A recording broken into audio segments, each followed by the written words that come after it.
Recently, Germany has taken significant action to address growing concerns about public safety and migration, which has sparked heated debate around Europe and at home.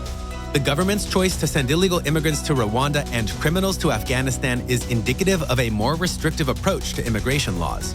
The central dilemma facing German authorities is whether people who don't have the legal right to be there should have easier access to exit, or, better yet, should not be permitted to enter at all. This change coincides with the public's growing dissatisfaction, which has been exacerbated in part by a recent spike in violent occurrences connected to extremist groups. Germany started demolishing mosques a month ago on the grounds that they were allegedly encouraging extremism and hate speech. This action is considered a component of the German government's more extensive campaign to suppress groups that it perceives as endangering the nation's democratic norms and constitutional order.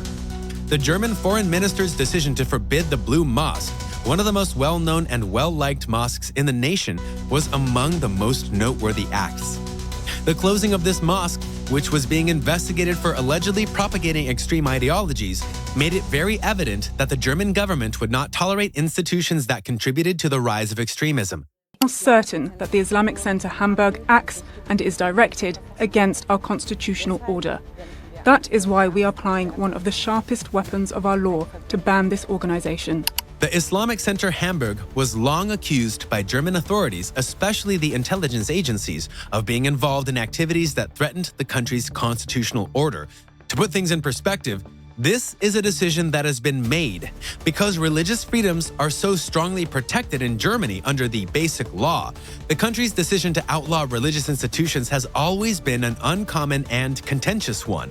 But because of the sudden rise in extremist speech, especially from these centers, the government was forced to use what they referred to as one of the sharpest weapons of our law to outlaw the group. This action was a significant shift in the way Germany responded to internal radicalization threats. Flucht und Migration. The topic of refugees and migration cannot be overlooked here. That's why this must be followed up. The question is whether people who have no permanent right to be here should be allowed to leave this country more easily, or preferably not come at all. A few weeks after this mosque was closed, 9 individuals were fatally murdered during a festival in southern Germany, shocking the nation. Sadly, 3 of the victims passed away, while 8 more suffered life-threatening injuries. This vicious act brought attention to the genuine and growing threat posed by domestic extremism, which was ultimately claimed by ISIS. This incident served as a wake-up call for many in Germany, highlighting the potentially harmful effects of unregulated radicalization.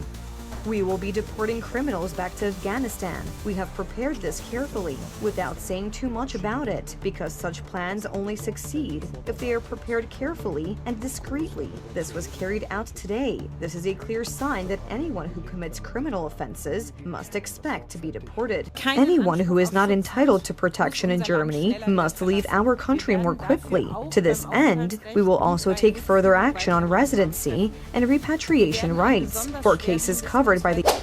In addition to inciting public panic, the knife assault gave the German government the excuse it needed to tighten its immigration and deportation policies. Authorities quickly responded by announcing plans to deport illegal migrants to Rwanda and extreme Muslims to Afghanistan. The choice has been presented as a national security issue, and representatives have made it clear that every effort was made to ensure the plan's success through thorough preparation and covert execution. The government does not want to give information to people who are engaged in illegal activity and may attempt to escape before being caught. Olaf Scholz, the Chancellor of Germany, has made it quite apparent in his speech that everyone who breaks the law in Germany, no matter where they are from, will be deported. Actually, the administration has started to carry out this promise by covertly deporting a number of people who were connected to terrorist activities. In addition to acting as a message to those who pose a risk to public safety, these measures also represent a more significant change in Germany's immigration policy. Germany has a reputation for having a welcoming attitude towards refugees, especially when former Chancellor Angela Merkel was in charge. The nation's hospitable response to the refugee crisis in 2015 was encapsulated in Merkel's well-known statement, "Wir schaffen das," which translates to "We can do this." Over 1 million people sought asylum in Germany in 2015. Many of them were escaping conflict and persecution in the Middle East. But in the last 10 years, the public's perception has drastically shifted, with many Germans now voicing worries about the social and economic effects of migration. Rising support for right-wing populist groups like the AfD, Alternative for Germany, which has tapped into anti-immigrant resentment, has further exacerbated this shift in mood. The growth of the AfD has compelled the communist government in Berlin to re-evaluate its stance on immigration, reflecting a broader trend toward nationalism in Europe. Deporting illegal immigrants is perceived as a direct response to mounting public and political pressure to put national security ahead of humanitarian concerns.